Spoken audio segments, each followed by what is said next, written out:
ప్రజలందరూ కూడా మళ్ళీ కేసీఆర్ రావాలి అని ముక్త కంఠంతో కోరుతా ఉన్నారు.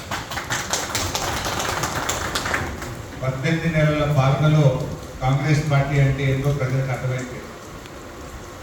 ఈ రేవంత్ రెడ్డి పుణ్యమాని మళ్ళా 10 ఏళ్ళ దాకా కాంగ్రెస్ పార్టీ ఇతను కూడా ఒకటి చేసింది.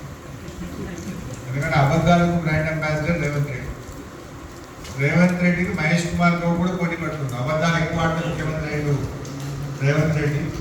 నేను కూడా ఎక్కువ తక్కువ అబద్ధాలు ఆడితే నేనేమన్నా మంత్రి కాకపోతున్నా అని మహేష్ కుమార్ గౌడ్ కూడా పిసిసి అధ్యక్షుడు ఇండియాలో అబద్ధాలు ఆడడంతో రేవంత్తో పోటీ పడతారు. అంటే ఒక విషయం, ఇక కాంగ్రెస్ 18 నెలల్లో ఉద్ధరించినామని చెప్తుంది. ఏం ఉద్ధరించింది?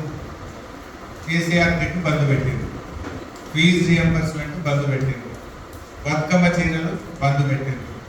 కేసీఆర్ ఊరూరికి ట్రాక్టర్ కొనిస్తే డీజిల్ పోయేందుకు పైసలు లేక ట్రాక్టర్ను మూలకు పెట్టింది.